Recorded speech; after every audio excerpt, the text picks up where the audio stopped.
Hindi pinalad na makabante sina Alex Polidario at Jenny Gaviola sa 2024 Volleyball World Beach Pro Tour Qualification Round na ginanap sa Santa Rosa, Laguna. Ano-ano pa ang dapat abangan sa torneo? Alamin sa report ni Bernadette Tinoy.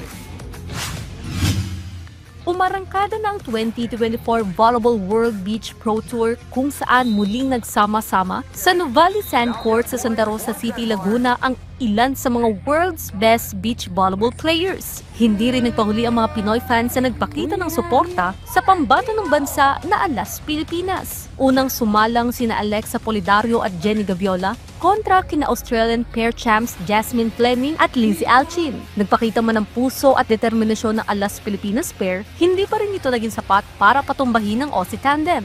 Sa huli nanalo ang Team Australia 2-0.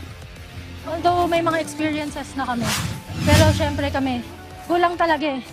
Kulang pa kami, parang, alam mo yon, yun yung tinitry namin i-workout lagi sa training na, alam mo yon, yung ititreat namin yung training as a game.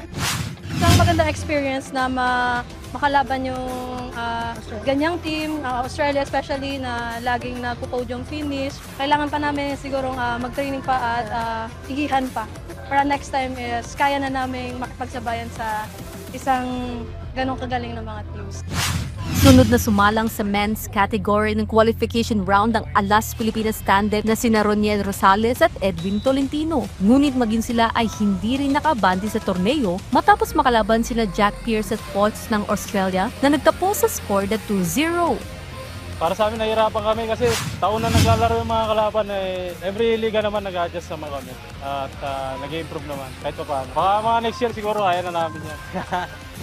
Second time kong lumaro sa Ligang Beach Volley. From indoor to beach volley kasi ako. Siguro na-excite na may kahalong pressure. Kasi iba yung indoor sa beach volley. Sa indoor is 6 kayo, team. Dito, 2 lang kayo partner. Kaya sobrang kailangan talaga communication talaga. Sa kabila nito, positibo ang Alas Pilipinas na magpapakitang gilas ang pambato ng bansa sa main draw na sina James Buitrago at Rancel Varga, Ran Abdila at Lair Francisco sa men's class, maging sina Jen Eslapor at Clay Aurelianeda sa women's category. Tatagal ang World Beach Pro Tour hanggang December 1 kung saan dito na rin malalaman ang hihiranging kampiyon sa edisyon ngayong taon.